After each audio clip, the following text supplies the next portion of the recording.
ایک غریب آدمی کو قرض کی ضرورت پڑ گئی، 1000 دینار چاہیے۔ میں کہہ چکا ہوں کہ درہم چاندی کا ہوتا تھا، دینار سونے کا، اب 1000 دینار لینا ہے۔ تو جس بندے سے اس نے کہا، اگرچہ وہ نیک بندہ تھا، اس نے کہا یار 1000 دینار دے دو، تو کہنے لگا کوئی گواہ ہے تیرے پاس؟ وہ کہنے لگا غریبوں کا گواہ کون ہوتا ہے؟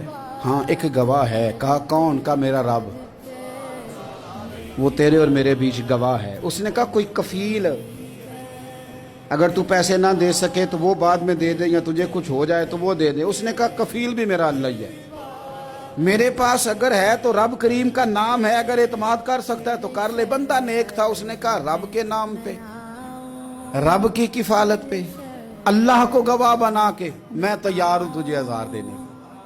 اس نے 1000 دینار دے دیا، وقت واپسی کا طے ہو گیا۔ وہ چلا گیا پیسے لے کے۔ اس نے پوری محنت کی کہ میں نے وقت پہ پیسے لوٹانے، پوری محنت بھی کر لی، اللہ نے مدد بھی کر دی، پیسے بھی اس تاریخ کو اسے مل گئے۔ بعض لوگوں کا تو لوٹانے کا دل ہی نہیں نہ ہوتا۔ فرمایا حدیث پاک میں کہ تو لوٹانے کا ارادہ کر، رب تیری مدد بھی فرمائے گا۔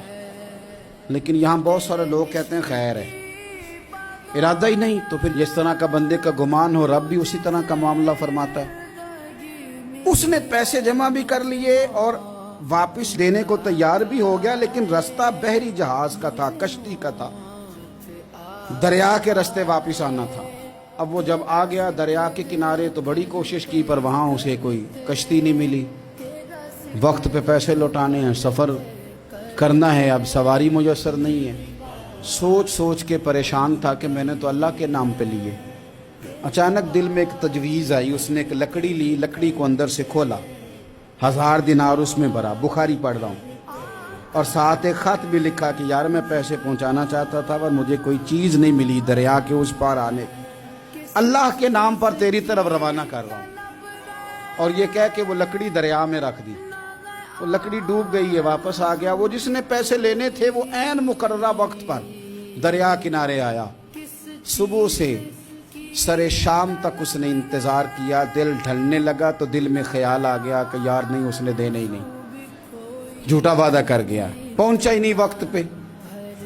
اب جب واپس لوٹنے لگا تو اچانک دریا میں ایک لکڑی تیرتی ہوئی دکھائی دی۔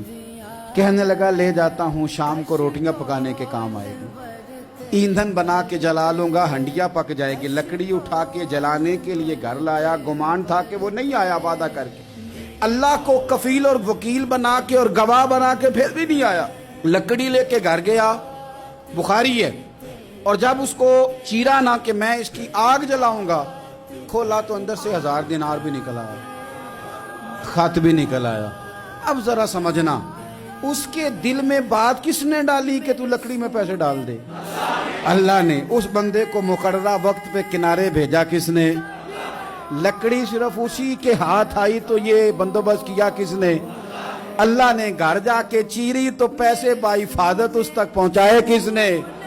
تو پھر ہمیں بھی توجہ اللہ کی جانب ہی کرنی چاہیے، ہمارے پہ دل کی توجہ رب کی طرف ہی ہونی چاہیے نا۔ ہمیں ادھر ادھر جانے کی، دیکھنے کی، بندوں پر غور کرنے کی ضرورت کیا ہے؟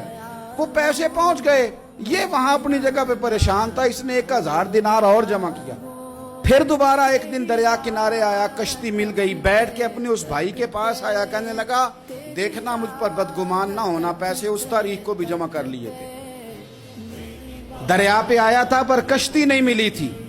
پھر میں نے نا لکڑی میں ڈال کے خط ڈال کے تیری طرف بھیج بھی دیے تھے، لیکن آج میں پھر لے کے آ گیا ہوں۔ وہ کہنے لگا خوش ہو جا، جس رب کو تو نے میرا اور اپنا گواہ بنایا تھا اس رب نے میرے تک پہنچا بھی دیے ہیں۔ جب لوگ اللہ کو گواہ بناتے ہیں، رب کی جانب اپنی توجہ کرتے ہیں، اپنی چاہتوں، خواہشات اور اپنی ساری چٹھیاں اپنے رب کریم کی رحمت کی طرف روانہ کرتے ہیں، پھر اللہ اپنے بندوں کو مایوس نہیں کرتا، اللہ اپنے بندوں کو نواز دیتا ہے، اللہ تبارک و تعالیٰ اپنے بندوں پہ کرم نوازی کرتا ہے۔